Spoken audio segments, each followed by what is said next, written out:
ನಾನು ex army Ravi Reddy. ನಿಮಗೊಂದು ವಿಷಯ ನನಗೆ ಗುರ್ತಿದ್ದು ಅಷ್ಟು ಮಟ್ಟಿಗೆ ನಿಮಗೆ ಜೊತೆ ಶೇರ್ ಮಾಡ್ಕೋಬೇಕಂತ ಹೇಳಿ ಕೇಸಂದು ಈ ವಿಡಿಯೋ ಮಾಡತ್ತನು. ಎಷ್ಟೊಂದು ಜನ ದಿಲ್ಲಿಗೆ ಕಾರ್ ಅದು ತೊಗೊಳಕ್ಕೆ ಹೋಗ್ಬೇಕಂತೇಳಿ ನೀವೆಲ್ಲ ಪ್ಲ್ಯಾನ್ ಮಾಡಿರ್ತೀರಿ. ಆದರೆ ಎಷ್ಟೋ ಮಂದಿ ಕನ್ಫ್ಯೂಸ್ನ್ ಆಗಿರ್ತೀರಿ, ಹೋಗೋದೋ ಬೇಡೋ, ಅಲ್ಲಿ ಏನು ಪ್ರಾಬ್ಲಮ್ ಆಗ್ತಾವು, ಡಾಕ್ಯುಮೆಂಟ್ಗಳು ಸಿಗ್ತಾವೋ ಇಲ್ಲೋ, ಅದೆಲ್ಲ ನಿಮ್ಗೆ ಕನ್ಫ್ಯೂಸ್ ಇರ್ತೈತಿ. ಯಾರಿಗೆ ಗುರ್ತಿರ್ತೈತಿ, ಯಾರು ಕಾಯಂ ಹೋಗಿ ತೊಗೊಂಡು ಬರ್ತಾರೋ ಅವ್ರಿಗೆಲ್ಲ ಅಲ್ಲಿದ ಎಲ್ಲ ಪರಿಚಯ ಇರ್ತೈತಿ, ಅವ್ರು ಹೋಗಿ ತೊಗೊಂಡು ಬರ್ತಾರೋ. ಆದ್ರೆ ಯಾರು ಹಸುವಾಗಿ ಹೋಗೋರಿಗೆ ಗುರ್ತಿರಂಗಿಲ್ಲ, ಕನ್ಫ್ಯೂಸ್ನಾಗ ಇರ್ತಾರೋ. ನಾನು ದಿಲ್ಲಿಂದ ಕಾರ್ ತೊಗೊಂಡು ಬಂದನು. ಇದು ನಂದು ನಾಲ್ಕನೇ ಕಾರ್ ದಿಲ್ಲಿಂದ ತೊಗೊಂಡು ಬರೋದ. ಈಗ ನನ್ನ ಹತ್ರ ಡಸ್ಟರ್ ಐತಿ, ಅದನ್ನ ಆಮ್ಯಾಗ ತೋರಿಸ್ತೀನಿ ನಿಮಗೆ ಆದ್ರೆ ವಿಡಿಯೋದಾಗ. ಪ್ರಾಬ್ಲಮ್ ಏನಪ್ಪ ಅಂದ್ರೆ ಇಲ್ಲಿಂದ ಹೋಗೋಕೆ ಏನು ಪ್ರಾಬ್ಲಮ್ ಇಲ್ಲ. ನೀವು ಟ್ರೈನ್ಗೆ ಹೋಗ್ಬೋದು, ಬೈ ಫ್ಲೈಟು ಹೋಗ್ಬೋದು. ಅಲ್ಲಿ ಹೋದ ನಂತರ ನೀವು ಯಾವುದೋ ಒಂದು ವಿಡಿಯೋ ಅದು ನೋಡ್ಕೊಂಡು ಹೋಗಿರ್ತೀರಿ. ವಿಡಿಯೋ ನೋಡ್ಕೊಂಡು ಹೋದ ನಂತರ ಅಲ್ಲಿ ನಿಮಗೆ, ನಾನು ಹೋಗಿದ್ನಿ, ವಿಡಿಯೋ ನೋಡಿ ಹೋದ ನಂತರ ಅಲ್ಲಿ ಯಾರು ವಿಡಿಯೋ ಮಾಡಿರಲ್ಲ ಅವ್ರ ಥ್ರೂನ ಒಂದು PG ಒಳಗೆ ಉಳ್ದೀನಿ. ಆದರೆ ನನಗೆ ಅವ್ರು ತೋರಿಸುವಂಥ ಅವ್ರ ಜೊತೆ ಕೂಡಿ ಒಂದು ವಾರ ಅಲ್ಲಿದ್ರು, ಅವ್ರ ಜೊತೆ ಒಂದು 4-5 ವಿಡಿಯೋ ಮಾಡಿದ್ರು. ಅವ್ರ ಜೊತೆನೇ ಹೋಗ್ತಿದ್ದು ನಾನು, ಅಲ್ಲಿ ಎಲ್ಲ ನೋಡ್ತಿದ್ನಿ. ನನಗೆ ಪಸಂದ್ ಬರ್ತಿರ್ಲಿಲ್ಲ. ಅಲ್ಲಿಂದ ವಾಪಸ್ ಬಂದೆ. ನಾನು ವಾಪಸ್ ಬಂದ ಮತ್ತೊಂದು ತಿಂಗಳು ಬಿಟ್ಟು ಮತ್ತೆ ಹೋದ್ನಿ. ಅವರಿಗೆ ಬಂದನಂತ ಹೇಳಿಲ್ಲ, ನಾನು ಡೈರೆಕ್ಟ್ ಹೋಗಿ ನನ್ನ ಪ್ರಕಾರ ನಾನು ಚಾಯ್ಸ್ ಮಾಡ್ಕೊಂಡು ತೊಗೊಂಡು ಬನ್ನಿ ಕಾರ. ವಿಡಿಯೋ ನೋಡ್ಕೊಂಡು ಹೋಗೋದ್ರಿಂದ ಏನು ಪ್ರಾಬ್ಲಮ್ ಇಲ್ಲ. ಈಗೆಲ್ಲ ಏನು ವಾರಂಟಿ ಗ್ಯಾರಂಟಿ ಅದು ಇದೆಲ್ಲ ಕೊಡತ್ತಾರೋ, ಏನು ಪ್ರಾಬ್ಲಮ್ ಇಲ್ಲ, ತೊಗೋಬೋದು. ಆದ್ರೆ ತೊಗೊಳಕ್ಕೆ ಹೋದಲ್ಲಿ ನಿಮಗೆ ಏನು ಹೇಳ್ಬೇಕಂತ ಬಯಸತ್ತನಂದ್ರೆ, ಅಲ್ಲಿ ನಿಮಗೆ ನೋಡೋಕೆ ಕಾರೆಲ್ಲ ಚಲೋನ ಕಾಣ್ತಾವ್ರ. ಡೆಂಟಿಂಗ್ ಅವ ಇವ ಪೇಂಟ್ ರೀಪೇಂಟ್ ಆಗಿರ್ತಾವೆ. ಈ ನಾರ್ಮಲ್ ಇಲ್ಲಿ ದಿಲ್ಲಿ ಒಳಗಂದ್ರೆ ನಾರ್ಮಲ್ ಅದು ಸೈಡ್ ಪೇಂಟ್ ಗೀಂಟ್ ಅದೇನ ಸ್ಕ್ರ್ಯಾಚ್ ಇಲ್ದು ಗಾಡಿಗಳು ಹೆಂದಿಂದ ದೊಡ್ಡ ಕೋಟಿ ಗಂಟ್ಲೆ ರೊಕ್ಕ ಕೊಟ್ಟು ತೊಗೊಂಡು ಗಾಡಿಗಳನ್ನು ಸ್ಕ್ರ್ಯಾಚ್ ಬಿದ್ದೇ ಇರ್ತಾವೆ. ಅಲ್ಲಿ ಏನು ಸ್ಕ್ರ್ಯಾಚ್ ಇಲ್ದಂಥ ಗಾಡಿಪ ಅಂತಂದ್ರೆ ಸಾಧ್ಯನೇ ಇಲ್ಲ. ದಿಲ್ಯಾಗ ಸ್ಕ್ರ್ಯಾಚ್ ಇದ್ದು ಗಾಡಿಗಳು ಸಿಗತ್ತಾವ ನಿಮ್ಗೆ. ಅವನ ಒಂದು ಸ್ವಲ್ಪ ಪೇಂಟಿಂಗ್ ಇವನು ಮಾಡಿ ಕೆಸಂದು ಇಟ್ಟಿರ್ತಾರ ಅವ್ರು. ಬಾಕಿ ಅಲ್ಲಿ ಹೋಗಿ ನೀವು ಏನು ಚೆಕ್ ಮಾಡ್ಬೇಕಪ್ಪ ಅಂತಂದ್ರೆ ಡಾಕ್ಯುಮೆಂಟ್ ಅಂತೂ ನೀವು ಚೆಕ್ ಮಾಡಬೇಕಾ. ನಂದು ಏನಪ್ಪ ಪರ್ಸ್ನಲ್ ಅಭಿಪ್ರಾಯಪ್ಪ ನಿಮ್ಗಂದ್ರೆ, ಈಗ ಡೀಲರ್ ತೇಲಿ ತೊಗೊಳೋದು ಬೇಡ, ಮನಿಗೆ ಹತ್ತಿ ಮಾರೋರು ಇರ್ತಾರಲ್ಲ ಅವ್ರ ಹತ್ರ ತೊಗೋಬೇಕು ಅಂತ ತುಂಬ ಜನ ಹೇಳ್ತೀರಿ. ನಾ ಏನು ಹೇಳೋದಪ್ಪ ಅಂತಂದ್ರೆ, ಮನಿಗೆ ಹತ್ತಿ ಇಲ್ಲಿ ನಾರ್ಮಲ್ ನಮ್ಮ ಲೋಕಲ್ದಾಗ ಯಾರು ಆದ್ರೆ ನಮ್ಗೆ ಪಟ್ನ ಅವ್ರನ್ನ ಹಿಡ್ಕೋಬೋದು, ಅವ್ರನ್ನ ಕೇಳ್ಬೋದು. ಇಲ್ಲ ಅವ್ರಿಗೆ ಪರಿಚಯ ಇದ್ದವ್ರು ನಮಗೆ ಪರಿಚಯ ಇರ್ತಾರೋ, ಹಿಂಗೆ ಯಾರಾದರೂ ಒಬ್ರು ಇರ್ತಾರೆ. ಇಲ್ಲಿ ನಮ್ಮ ಮನಿನೂ ಅವ್ರಿಗೆ ಗುರ್ತಿರ್ತೈತಿ. ಅಲ್ಲಿ ಏನಾಗ್ತೈತಿ, ಅವ್ರೇನು ಬಾಡಿಗೆ ಮನೆ ಆಗದಾರೋ ಏನು, ನಾಳೆ ಅವ್ರು ಬಾಡಿಗೆ ಮನೆ ಬಿಟ್ಟು ಹೋದ ನಂತರ ಡಾಕ್ಯುಮೆಂಟ್ NOC ಅದು ಸರಿಯಾಗಿ ತೆಗೆದು ಕೊಡ್ತಾರೋ ಇಲ್ಲೋ, ಟೈಮ್ ಸರಿ NOC ಬರೋದೆಲ್ಲ ಪ್ರಾಬ್ಲಮ್ಗಳಾಗ್ತಾವೆ. ಅದಕ್ಕಾಗಿ ನಾ ಹೇಳೋದೇನ, ಆದಷ್ಟು ಡೀಲರ್ಗಳು ಅವ್ರದ್ದು ಏನೋ ಕೆಲಸ ಅದನ್ನ ಮಾಡ್ತಾರೆ. 67 ಕುಡ್ಕ ಅವ್ರ ಕೆಲಸ ಅವ್ರು ಅದಕ್ಕಾಗಿ ನಿಂತಿರ್ತಾರೋ. ಅದನ್ನ ಅವ್ರ ಟೈಮ್ ಸರಿ, ಯಾಕಂದ್ರೆ ಅವರು ಹೊರಗೆ ಗಾಡಿ ಕೊಡಾತಪ್ಪ ಅಂತಂದ್ರೆ ಒಂದು ಸ್ವಲ್ಪ ರಿಸ್ಕ್ದಾಗ ಕೊಟ್ಟಿರ್ತಾರೆ ಅವ್ರು. ಅದಕ್ಕಾಗಿ ಅವರು NOC ಅದು ಹೇಳ್ತಾರೆ, 10 ದಿವ್ಸನಾಗ ನಿಮ್ಗೆ NOC ಕೊಡ್ತು ಹಂಗೆ 10 ದಿವ್ಸನಾಗ ಅಂತೂ ಬರಕ್ಕೆ ಸಾಧ್ಯ ಇಲ್ಲ. ಒಂದು ಕಮ್ಸೆ ಕಮ್ 1 ತಿಂಗಳ ಮೇಲೆ ಬೇಕಾಗುತ್ತೆ NOC ಅದನ್ನು ನಿಮ್ಗೆ ಅಲ್ಲಿಂದ ಬಂದು ಮುಟ್ಬೇಕಾದ್ರೆ. ನಾ ಈಗ ಬೆಳಗಾವಿನಿಂದ ಮಾತಾಡೋದು. ಬೆಳಗಾವಿನಿಂದ ಹೋಗಾಕ ಅಲ್ಲಿ ಟ್ರೈನ್ಗೆ ಅಲ್ಲಿಂದ ಬರಾಕ ನಿಮ್ಗೆ ಅಲ್ಲಿಂದ ಬೆಳಗಾವಿ ಮಟ್ಟ ಮುಂಬೈ ಎಕ್ಸ್ಪ್ರೆಸ್ ವೇ ಹಿಡ್ಕೊಂಡು ಬಂದ್ರಂದ್ರೆ ಚಲೋ. ನಿಮ್ಗೆ ಅದು ಒಂದು 2 ದಿವ್ಸನಾಗ ಬಂದು ಮನೆಗೆ ಹತ್ತೀರಿ ಆರಾಮ. ಒಂದು 10,000 ರೂಪಾಯಿ ಮಟ್ಟ ಡೀಸೆಲ್ ಅದು ಹತ್ತೈತಿ. ಡೀಸೆಲ್ ಗಾಡಿಗಳು ಈಗ ಅಲ್ಲಿ ಜಾಸ್ತಿ ಸಿಗಾತಿಲ್ಲ, ಯಾಕಂದ್ರೆ ಎಲ್ಲಿಗರೆ ಒಂದೊಂದು ಅದಾವೆ. ಈಗ ನಾವು ಎಲ್ಲ ಬ್ಯಾನ್ ಆಗಿದಾವಲ್ಲ, ಎಲ್ಲ ಖಾಲಿ ಆಗಿದಾವೆ. ಅಲ್ಲಿ ಶಿಫ್ಟ್ ಅವು ಇವು ಏನೂ ಸಿಗಾತೇ ಇಲ್ಲ. ದೊಡ್ಡ ಗಾಡಿಗಳು ಸಿಗಾತವು. ನಿಮಗೆ ಯಾವ ಬಜೆಟ್ನಾಗ ಬೇಕಾ. ಇನ್ನೊಂದು ಮನಿಗೆ ಯೂಸ್ ಮಾಡಾಗ ಏನು ತರ್ತಿರಲ್ಲ ಅವ್ರಿಗೆ ಚಲೋ ಡೀಲರ್ಗಳು ವಾರಂಟಿ ಅದು ಕೊಡ್ತಾರೆ. ಅವ್ರ ತೈಲಿ ಒಂದು 50,000 ರೂಪಾಯಿ ಹೆಚ್ಚಿಗೆ ಇರ್ತೈತಿ ಹೊರಗಿನಕಿತನು. ವಿಡಿಯೋ ಮಾಡೋರು ಬೇರೆ, ವಿಡಿಯೋ ಮಾಡಲ್ದ ಇರೋರು ಡೀಲರ್ಗಳು ಭಾಳ ಮಂದಿ ಅದಾರ. ಅಲ್ಲಿ ನೀವು ಒಂದು ಸ್ವಲ್ಪ ಟೈಮ್ ತೊಗೊಂಡು ಹೋಗಬೇಕು. ಅರ್ಜೆಂಟ್ದಾಗ ಇವತ್ತು ತೊಗೊಂಡು ಬರ್ತಾನೆ ಅಂದ್ರೆ ಆಗಂಗಿಲ್ಲ. ಒಂದು ಸ್ವಲ್ಪ ಅಡ್ಡಾಡ್ಬೇಕಾಗ್ತೈತಿ ಆ ಕಡೆ ಈ ಕಡೆ. ಫೇಸ್ಬುಕ್ದಾಗ ಅದು ಮಾರ್ಕೆಟ್ ಪ್ಲೇಸ್ ಅಂತ ಐತಿ, ಅಲ್ಲೆಲ್ಲ ನೋಡಿ ಅವ್ರನ್ನೆಲ್ಲ ಕಾಂಟ್ಯಾಕ್ಟ್ ಮಾಡಿ ಅವು ಗಾಡಿಗಳು ನೋಡ್ಕೊಂಡು ಡಾಕ್ಯುಮೆಂಟ್ ಚೆಕ್ ಮಾಡ್ಕೊಂಡು ತೊಗೊಂಡು ಬಂದ್ರೆ ಚಲೋ. ಮತ್ತು ಅಲ್ಲಿ ಇನ್ನೊಂದು ಮೀಟ್ರ್ ಅಂತೂ ನೋಡ್ರಿ, ಮೀಟ್ರದ್ದು ಏನೂ ಗ್ಯಾರಂಟಿ ಹಿಡಿಯೋಕೆ ಹೋಗ್ಬೇಡ. ಈಗ ನೀವು ಸರ್ವಿಸ್ ರೆಕಾರ್ಡ್ ಅದು ಇದು ಅಂತಾರಲ್ಲ, ಸರ್ವಿಸ್ ರೆಕಾರ್ಡ್ ತೆಗಿಸ್ರೂ ಎಷ್ಟು ಮಂದಿ ಶೋರೂಮ್ದಾಗನ ನಾವೇ ತೋರ್ಸಂಗಿಲ್ಲ. ಶೋರೂಮ್ದಾಗ ಬಿಲ್ ಭಾಳ ಆಗ್ತೈತಿ ಅದು ಅಂತೇಳಿ ಹೊರಗೆ ತೋರಿಸ್ತು. ಅದಕ್ಕೆ ಹೊರಗೆ ಕೆಲಸ ಮಾಡಿದ ಶೋರೂಮ್ ಹಿಸ್ಟ್ರಿ ಒಳಗೆ ಬರೋಂಗಿಲ್ಲ. ಮತ್ತು ಇನ್ನೊಂದು ಏನಾರ ಹಿಂಗೆ ಲೈಟ್ಗಳು ಚೇಂಜ್ ಮಾಡೋದಿತ್ತು ಇದು ಶೋರೂಮ್ದಾಗ ಏನು ಮಾಡ್ತಾರೋ ಅದನ್ನು ಆಕ್ಸಿಡೆಂಟ್ ಅಂತೇಳಿ ತೋರಿಸಿ ಕ್ಲೇಮ್ ಮಾಡ್ತಾರೆ. ಅದ್ರೊಳಗೆ ಆಕ್ಸಿಡೆಂಟ್ ಅಂತ ಹೇಳಿ ಬರ್ತೈತಿ.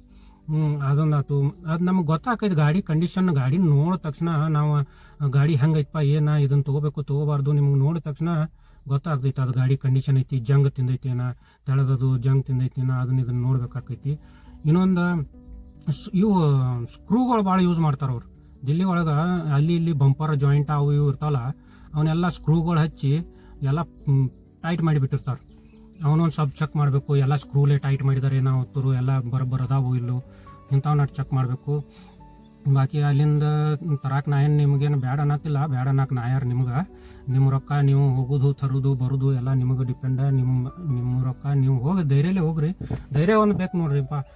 ಧೈರ್ಯ ಬಿಟ್ಟು ಕೆಸಂದ ನಾವು ಯಾಂಬಲ್ಲ ಎಂತ ಅಂತೇಳಿ ಹಿಂಗೆ ವಿಚಾರ ಮಾಡ್ಕೊತ ಆದ್ರೆ ಅದೇನು ಕೆಲಸ ಆಗೋದಿಲ್ಲ. ನೀವು ತರಾರ ಇದ್ರಿ ಅಂದ್ರೆ ಧೈರ್ಯಲ್ಲೇ ಹೋಗಿ ತೊಗೊಂಡು ಬರ್ರಿ, ಏನೂ ಪ್ರಾಬ್ಲಮ್ ಇಲ್ಲ. ಡಾಕ್ಯುಮೆಂಟ್ಗಳೆಲ್ಲ ಮೇನ್ ನೀವು NOC ಕಿತನೂ ಗಾಡಿ ಇನ್ವಾಯ್ಸ್ ಏನು ಶೋರೂಮ್ನಿಂದ ಖರೀದಿ ಮಾಡಿರ್ತಾರಲ್ಲ ಯಾರು ಮಾಲಕನ ಹೆಸರಲ್ಲೇ, ಆ ಇನ್ವಾಯ್ಸ್ ಮೊದಲು ಚೆಕ್ ಮಾಡಿರಿ. ಇನ್ವಾಯ್ಸ್ ಐತೋ ಇಲ್ಲೋ. ಇನ್ವಾಯ್ಸ್ ಸಂಬಂಧ ಭಾಳ ಪ್ರಾಬ್ಲಮ್ ಬರ್ತಾವೆ.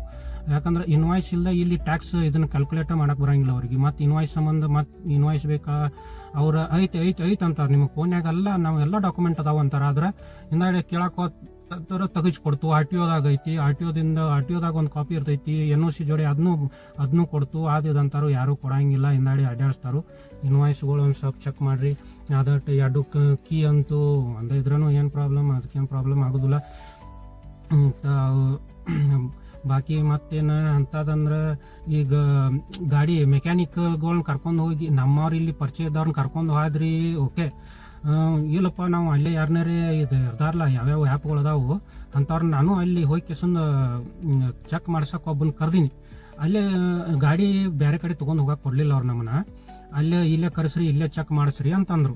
ಆಯ್ತಪ್ಪ ಅಂತ ಹೇಳ್ಕಂದ ಅಲ್ಲೇ ಒಬ್ಬರು ಹೆಸರು ತೊಗೊಳೋದು ಬೇಡ ಯಾವ ಕಂಪ್ನಿ ಅವ್ರನ್ನ ಕರೆಸಿದ ನಂತರ ಅವರು ಬಂದು ಎಲ್ಲ ಇದು ನಮ್ಮ ಕಂಪ್ಯೂಟರ್ ಅದು ಅದೇನು ಹಚ್ಚಿ ಎಲ್ಲ ಚೆಕ್ ಮಾಡಿ ನನಗಂತೂ ಎಲ್ಲ ಓಕೆ ಐತಿ, ಗಾಡಿ ತೊಗೊಳಕ್ಕೆ ಏನು ಪ್ರಾಬ್ಲಮ್ ಇಲ್ಲ. ನಿಮಗೆ ಇದಕ್ಕೆ ಅವ್ರದ್ದು ಏನು ಆಫೀಸ್ ಇರ್ತೈತಿಲ್ಲ ಅಲ್ಲಿ ಹೋದ ನಂತರ ನಿಮಗೆ ನಿಮ್ಮ ನಂಬರ್ಗೆ PDF ಕಳಿಸ್ತು. ನಮ್ದು ಅವ್ರದ್ದೇನೋ $1,000 ಏನೋ $900 ಪೇಮೆಂಟ್ ಇತ್ತು, ಅದನ್ನು ಕೊಟ್ಟಿನಿ.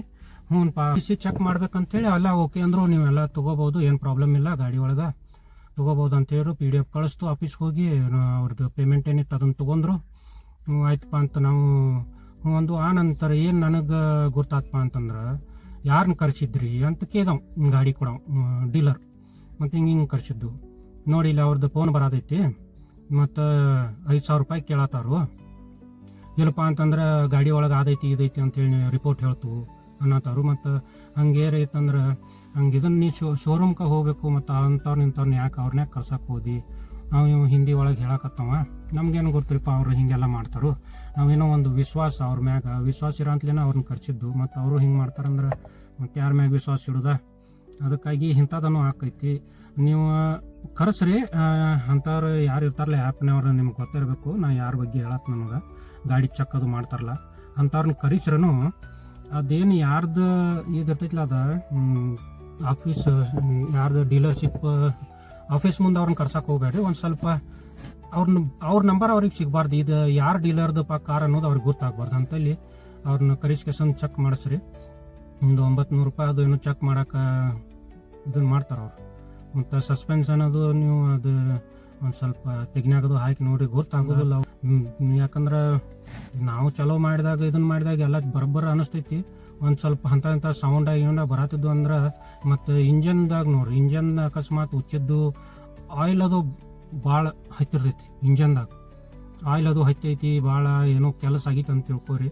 ಆಯಿಲ್ ಅದು ಹತ್ತಿತ್ತಂದ್ರೆ ಬಾಕಿ ಚೆಕ್ ಮಾಡೋದಂತೂ ನೀವು ಅಲ್ಲಿ ಮಟ್ಟ ಹೊಂಟಿದ್ದೀರಿ ಅಂದ್ರೆ ನಿಮ್ಗೆ ಅಷ್ಟೆಲ್ಲ ನಾಲೆಜ್ ಇರ್ಬೋದು. ಬಾಕಿ ನನಗೆ ಅನುಭವ ಆದ್ದು ಅಷ್ಟೇ ಹೇಳ್ಕೊಳತ್ತ ನಿಮ್ಮ ಮುಂದೆ.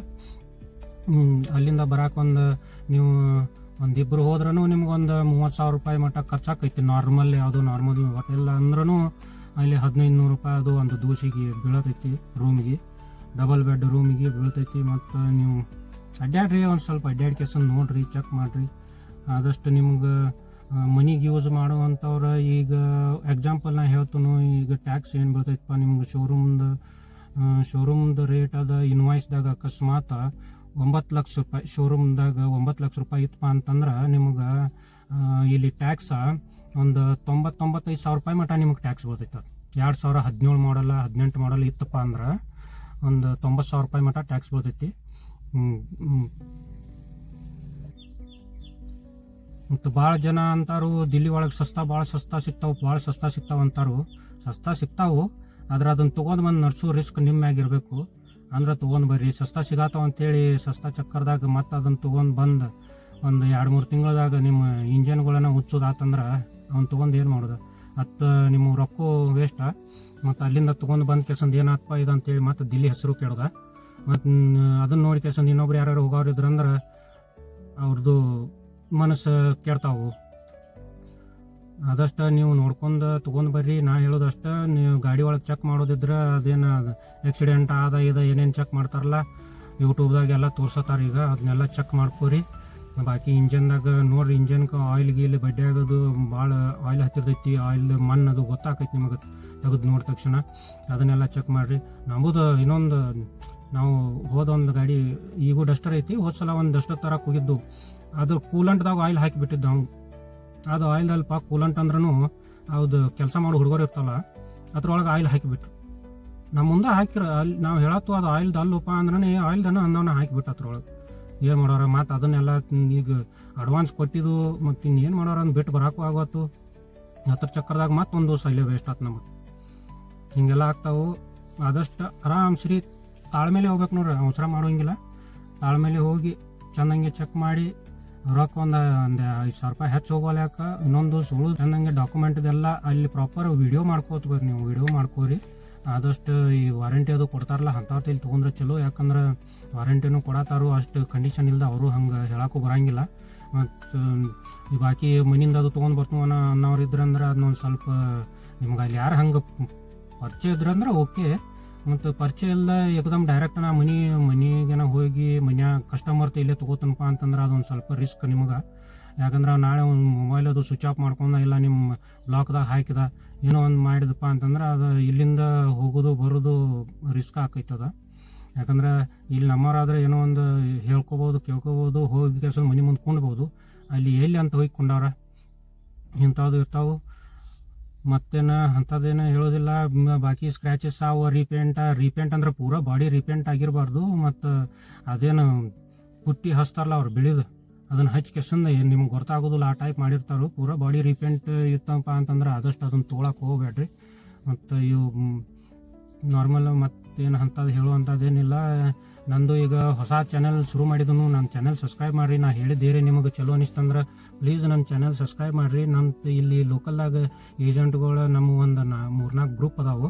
ಗ್ರೂಪ್ದಾಗ ನನ್ನ ಡೈಲಿ ಕಾರ್ಗಳು ಬಂದಿರ್ತಾವೆ. ಅವನ್ನ ನಾ ಏನು ಮಾಡ್ತೀನಿ ಅಷ್ಟು ಶಾರ್ಟ್ ವೀಡಿಯೋ ಮಾಡ್ಕೇಸನ್ ಡೈಲಿ ಅಪ್ಲೋಡ್ ಮಾಡ್ತಿರ್ತೀನಿ. ಈ ಯಾರ್ಯಾರು ಹಂಗೆ ತೊಗೊಳೋರು ಇದ್ರಂದ್ರೆ ನನ್ನ ಚಾನೆಲ್ ಸಬ್ಸ್ಕ್ರೈಬ್ ಮಾಡಿರಿ. ನಿಮ್ಗೆ ಆಗಾಗ ಯಾವ್ಯಾವ ಗಾಡಿಗಳದು ಕಾಣ್ತಿರ್ತಾವೆ. ಇಲ್ಲಿ ಲೋಕಲ್ದಾಗ ಕರ್ನಾಟಕ ಗಾಡಿಗಳಾಯ್ತು, ಈ MH ಪಾಸಿಂಗ್ ಗಾಡಿಗಳನ್ನು ಇಲ್ಲಿ ನಮ್ಮ ಕೊಲ್ಲಾಪುರ ಇಲ್ಲಿ ನಿಪಾನಿಯಾಗ ಅಲ್ಲಿ ಸಿಗ್ತಾವೆ. ಅದಕ್ಕೆ ಚಾನೆಲ್ ಸಬ್ಸ್ಕ್ರೈಬ್ ಮಾಡಿರಿ. ನಾನು ಸರ್ವಿಸ್ ಮ್ಯಾನ ಬಿಟ್ಟು ಬಂದು ಈಗ ಒಂದು 2.5 ವರ್ಷ ಆಯ್ತು. ನಮಗೂ ಅಲ್ಲೆಲ್ಲ ದಿಲ್ಲಿಯಾಗದು ಕೆಲಸ ಮಾಡಿದವನ ಅಂತಲೇ ಒಂದು ಸ್ವಲ್ಪ ಪರಿಚಯ ಅಂತಲೇ ನಾವು ಆಗಾಗ ಹೋಗಿರ್ತು. ಆದ್ರೆ ನಾ ಏನು ಪ್ರಾಪರ್ ಗಾಡಿಗಳು ತೊಗೊಂಡು ಬಂದು 2-3 ಗಾಡಿ ತೊಗೊಂಡು ಬರೋಂಗಿಲ್ಲ. ಸುಮ್ಮ ಮನೆಗೆ ಯೂಸ್ಗೆ ಅಂತ ಹೇಳ್ಕೊಂಡು ಒಂದು ಗಾಡಿ ತೊಗೊಂಡು ಬರ್ತಾನು. ಅದನ್ನ ಮೊದಲು ಕರ್ನಾಟಕ ಪಾಸಿಂಗ್ ಮಾಡಿಸ್ತಾನು. ಏನೋ ಪ್ರಾಬ್ಲಮ್ ಆದ್ರೂ ನನ್ನ ಜೊತೆನೇ ಆಗಿರ್ಬೇಕು. ಅದು ಕಸ್ಟಮರ್ ದಿಲ್ಲಿ ಪಾಸಿಂಗ್ ಕೊಟ್ಟ NOC ಅದು ಬರಲಿಲ್ಲ, ಟೈಮ್ ಆಯ್ತು, ಅವ್ರಿಗೂ ಒಂದು ಸ್ವಲ್ಪ ಇನ್ನೂ ಯಾಕೆ ಬರುವತ್ತಪ್ಪ ಅಂತ ಅವ್ರಿಗೂ ಅನ್ಸೋದು. ಅವರು ವಾಪಸ್ ನನಗೆ ಫೋನ್ ಹಚ್ಚೋದು ಅದೆಲ್ಲ ಜಂಜಟ್ ಬೇಡ ಅಂತ ಹೇಳಿ ನಾನು ಮೊದಲು ನನ್ನ ಹೆಸರಲ್ಲೇನ ಮಾಡ್ಕೊಂಡ. ಯಾಕಂದ್ರೆ ಇನ್ನೊಂದು ಏನು ಫಾಯ್ದಪ್ಪ, ಅದು ಕರ್ನಾಟಕ ಪಾಸಿಂಗ್ ಇತ್ತಪ್ಪ ಅಂತಂದ್ರೆ ಅದಕ್ಕೆ ಲೋನ್ ಸಿಗ್ತೈತಿ. ಲೋನ್ ಮಾಡಿ ಕೆಸಂದ ಗಾಡಿ ತೊಗೊಳೋರು ತುಂಬ ಜನ ಇರ್ತಾರೆ. ಅಂಥವ್ರಿಗೂ ಒಂದು ಸ್ವಲ್ಪ ಹೆಲ್ಪ್ ಆಗ್ತೈತಿ. ಓನರ್ ಥರ್ಡ್ ಆಗ್ತಾರೆ ಮಾತ್ರ. ಫಸ್ಟ್ ಓನರ್ ಗಾಡಿ ಇರ್ತೈತಿ, ಸೆಕೆಂಡ್ ಓನರ್ ನಾವು ಆಗ್ತು, ತೊಗೊಳೋರು ಥರ್ಡ್ ಓನರ್ ಆಗ್ತಾರೆ. ಬಾಕಿ ಗಾಡಿಗಳೆಲ್ಲ ಚಲೋನೇ ಇರ್ತಾವೆ. ಚೆಕ್ ಮಾಡೋದು ತರೋದು ನಿಮ್ಮ ಮ್ಯಾಗೆ ಡಿಪೆಂಡ. ನೀವು ಎಷ್ಟು ಅಂದ್ರೆ ಈಗ 15 ಲಕ್ಷ 20 ಲಕ್ಷದ ಗಾಡಿ ತರಾತಿರಪ್ಪ ಅಂತಂದ್ರೆ ಅದ್ರ ಟ್ಯಾಕ್ಸನ್ನು ಲೆಕ್ಕ ಮಾಡ್ತು ಬರೀ. ಅದು ಟ್ಯಾಕ್ಸ್ ನಿಮಗೆ ಎಷ್ಟು ಬೀಳ್ತೈತಿ ಅದನ್ನು ಒಂದು ಸ್ವಲ್ಪ ಲೆಕ್ಕ ಮಾಡಿ. ಯಾಕಂದ್ರೆ ಸೈ ಸಿಗಾದೈತಪ್ಪ ಅಲ್ಲಿ 20 ಲಕ್ಷದ ಗಾಡಿ ಇಲ್ಲಿ 5 ಲಕ್ಷದಾಗ 6 ಲಕ್ಷ 7 ಲಕ್ಷದಾಗ ಸಿಗಾತಾವನಿಲ್ಪ ಅಂತೇಳಿ ತೊಗೊಂಡು ಬಂದ್ರಪ್ಪ ಅಂತಂದ್ರೆ ಗಾಡಿ ನಿಮಗೆ ಎಷ್ಟು ಬಿದ್ದೈತೆ ಅದನ್ನು ನೋಡಂಗಿಲ್ಲ. ಅದ್ರ ಗಾಡಿದ್ದು ಏನು ರೇಟ್ ಐತಿಲ್ಲ ಅದ್ರ ಪ್ರಕಾರ ನಿಮ್ಗೆ ಟ್ಯಾಕ್ಸ್ ಬೀಳ್ತೈತಿ. ಅದನ್ನೊಂದು ಚೆಕ್ ಮಾಡಿ. ಮುಖ್ಯವಾದ ಇದು ವಿಷಯ ಹೇಳೋದು ಮರ್ತೀನಿ ನಿಮ್ಗೆ. ಅಲ್ಲಿ ಇದು ಟಯರ್ಗಳೆಲ್ಲ ಚೆಕ್ ಮಾಡ್ರಿ ಒಂದ್ಸಲ. ಟಯರ್ ಹೋದ್ರಿ ಅಂದ್ರೆ ಗಾಡಿದು ತೊಗೊಳಕ್ಕೆ ಹೋದ್ರಿ ಅಂದ್ರೆ ಟಯರ್ಗಳು ಚೆಕ್ ಮಾಡಿರಿ. 4 ಟಯರ. ಯಾಕಪ್ಪ ಅಂತಂದ್ರೆ ಚೈನಾ ಟಯರ್ಗಳು ಹಾಕಿರ್ತಾರೆ. ಚೈನಾ ಟಯರ್ಗಳು ಹಾಕಿರ್ತಾವೆ, ಜಾಸ್ತಿ ಇಲ್ಲಿ ನಡೆಯಂಗಿಲ್ಲವ. ಚೈನಾ ಟಯರು ಇರಬಾರ್ದು. ಬಾಕಿ ಎಲ್ಲ ಬಟನ್ಗಳು ಸರಿಯಾಗಿ ಕೆಲಸ ಮಾಡತ್ತಾವ ಇಲ್ಲೋ ನೋಡ್ರಿ, ಲೈಟ್ಗಳೆಲ್ಲ ಚಲೋ ಅದಾವ ಇಲ್ಲೋ ನೋಡ್ರಿ. ಅಲ್ಲೇನು ಅನಿಸ್ತೈತಿ, ಇದು ಇಷ್ಟ ಬಿಡಪ್ಪ, ಇದನ್ನೇನು ಮಾಡಿಸಾರತ್ತು ಬಿಡಪ್ಪ ಅಂತ ಹಿಂಗೆ ಅನಿಸ್ತೈತಿ. ಆದ್ರೆ ಅದು ಸಣ್ಣ ಸಣ್ಣವನ ಭಾಳ ದೊಡ್ಡ ಹಾಕೊಂಡಿರ್ತಾವೆ. ಎಲ್ಲ ಬಟನ್ಗಳ ಲೈಟ್ಗಳು ಎಲ್ಲ ಕೆಲಸ ಮಾಡತ್ತಾವ ಇಲ್ಲೋ, ಇಂಥ ಸಣ್ಣ ಪುಟ್ಟ ಹಾರ್ನ್ ಐತಿ ಇಲ್ಲೋ, ಮತ್ತು ಗ್ಲಾಸ್ಗಳು ಏನು ಕ್ರ್ಯಾಕ್ ಅವ ಇವನು ಇಂಥವನ್ನ ಚೆಕ್ ಮಾಡಬೇಕು. ಸಣ್ಣ ಸಣ್ಣವನ್ನ ಅವು ದೊಡ್ಡ ಗುಡ್ ಹಾಕೊಂಡು ಇರ್ತೈತಿ ಮತ್ತು ಮುಂದೆ. ಬಾಕಿ ಮತ್ತೇನು ಹೇಳೋದು, ಏನಾದರೂ ನನ್ನ ಕಡೆಯಿಂದ ತಪ್ಪಾದ್ರೆ ಕ್ಷಮಿಸ್ರಿ. ನನ್ನ ಚಾನೆಲ್ ಕುಂದಾನಗರಿ ಕಾರ್ಸ್ ಚಾನೆಲ್ನ ಸಬ್ಸ್ಕ್ರೈಬ್ ಮಾಡಿರಿ. ಬಾಕಿ ಏನಾದರೂ ಇತ್ತಪ್ಪ ಅಂತಂದ್ರೆ ಕಮೆಂಟ್ ಮಾಡಿರಿ, ನಾನು ಮತ್ತೆ ಅದಕ್ಕೆ ರಿಪ್ಲೈ ಮಾಡೋಕ್ಕೆ ಪ್ರಯತ್ನ ಮಾಡ್ತೀನಿ. ನಮಸ್ಕಾರ.